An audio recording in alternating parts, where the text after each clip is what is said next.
Bienvenue dans cette nouvelle édition du QG Week-end. Voici les titres de l'actualité. Égalité de temps de parole et d'apparition dans les médias pour les 9 candidats congolais. Une mesure prise en vue de l'élection présidentielle du 20 mars 2016 en République du Congo.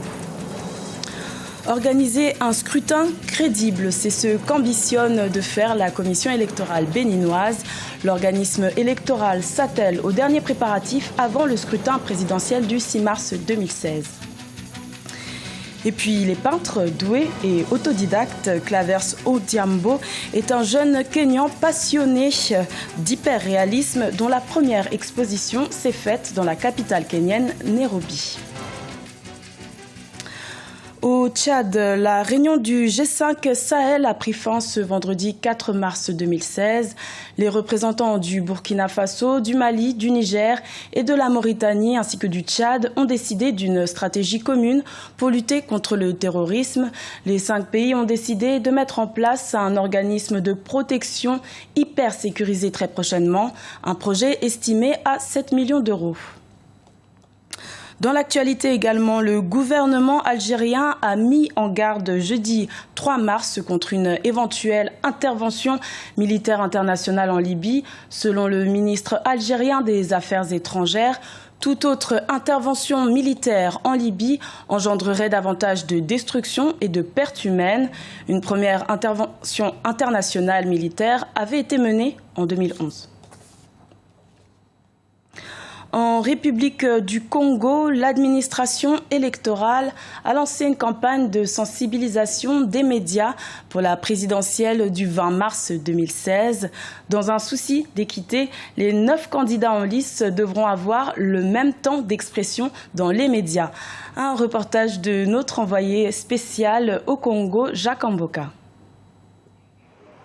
Chacun des 9 candidats à l'élection présidentielle du 20 mars bénéficiera de 17 minutes dans les médias audiovisuels du territoire national. Suite au tirage au sort sur l'ordre de passage des candidats, Joseph Kinyumbi Kambungu sera le premier et Denis Sassou Nguesso le dernier à intervenir dans les médias.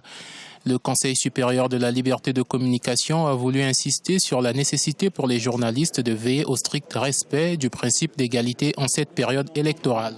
Une émission d'une durée de 2h30, c'est-à-dire 150 minutes, par service de communication audiovisuelle, est mise à la disposition des candidats.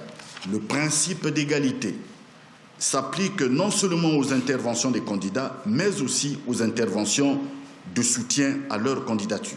Au cours de cette cérémonie, Philippe Mvo a rappelé aux journalistes les dispositions légales et réglementaires relatives aux obligations et interdictions qui s'imposent aux journalistes. Par ailleurs, les représentants de certains candidats ont déploré l'exclusion des médias internationaux dans la couverture de la campagne d'un tel événement.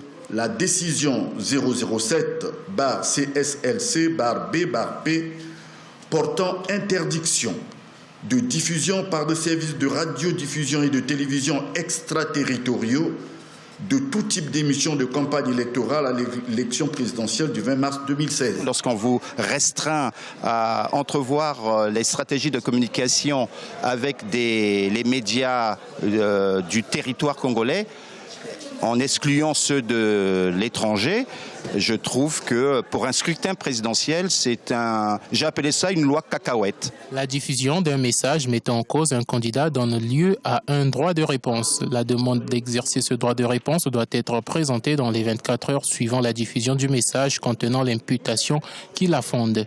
L'organe régulateur des médias au Congo pense avoir accompli sa part d'obligation de transparence et de justice. J-1 avant que les électeurs béninois se rendent aux urnes pour élire leur président parmi les 33 candidats en lice. La Commission électorale nationale autonome s'attelle désormais aux derniers préparatifs pour le bon déroulement du scrutin présidentiel du 6 mars 2016. Jean-Paul Ouedraogo. À 24 heures des élections présidentielles du 6 mars 2016, la Commission électorale nationale autonome du Bénin s'active pour les derniers réglages. Emmanuel Tiando, président de l'institution en charge de l'organisation des élections, a au cours d'un point de presse tenu à son siège ce vendredi, rassuré l'opinion béninoise que tout est fait de sorte que ce scrutin soit libre, apaisé et transparent. La disponibilité du matériel électoral, je puis vous assurer que le dimanche prochain, à partir de 7 heures, ce sont ces instructions que nous avons données aux coordonnateurs et à tous nos agents électoraux. Donc à partir de 7 heures, les postes de vote pourront être ouverts avec tout ce qu'il faut pour permettre le démarrage du scrutin. Malgré les légères difficultés qui subsistent, rien ne saurait entraver le processus à la date d'aujourd'hui, selon le président de la Sénat.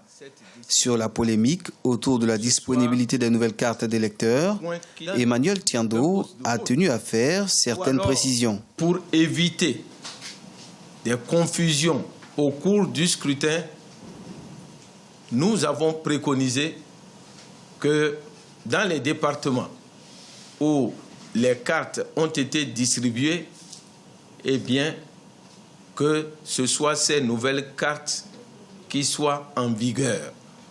En revanche, dans les départements, c'est-à-dire les 2 départements, où les nouvelles cartes n'ont pas été utilisées, que ce soit les anciennes cartes de 2015 qui soient utilisées. Tout en relevant que la réussite de ces élections ne dépend pas exclusivement de la Sénat, Emmanuel Tiando a exhorté la classe politique et les acteurs de la société civile à jouer pleinement leur partition. C'est seulement en privilégiant l'intérêt national, a-t-il ajouté, que le pari sera gagné. Et toujours au Bénin, une mission d'observation de la communauté économique des États de l'Afrique de l'Ouest se prépare activement pour le scrutin présidentiel du 6 mars. 136 observateurs doivent être déployés dans les 12 départements béninois pour s'assurer du bon déroulement du processus électoral. Et sachez qu'Africa 24 vous propose justement de suivre le Bénin des talents, une émission en direct de Cotonou ce soir à partir de 19h30 GMT. Au Kenya, un jeune peintre nommé Claver Odhiambo fait sensation avec ses œuvres. Cet autodidacte sait reproduire à l'identique une image en peinture. L'Alliance française a accueilli la première exposition de cet artiste dans la capitale de Nairobi. Un sujet de Ibrahim Diomaba, commenté par Birama Sounera. Clavers Odhiambo, jeune artiste kenyan, s'exprime à travers ses peintures. Son amour pour les arts est connu de ses pairs dans son pays.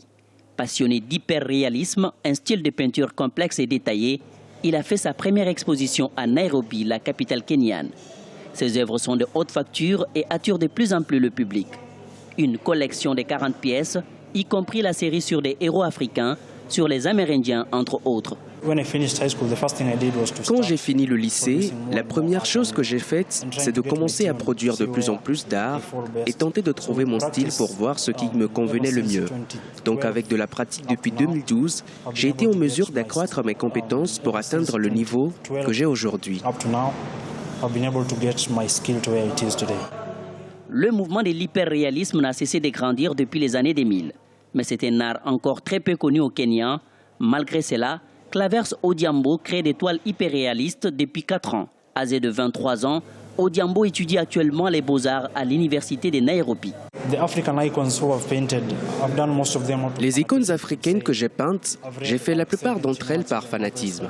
Par exemple, j'ai lu à peu près 7 romans de Chinois Achebe. Désormais, il me vient à l'esprit de me servir de ce talent pour rendre hommage à ce grand homme.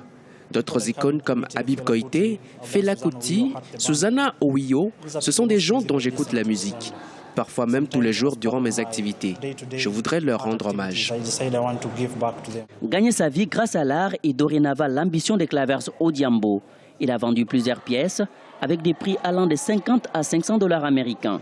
Le marché de l'art au Kenya se révèle de plus en plus florissant, attirant des acheteurs étrangers qui cherchent à investir dans l'art africain.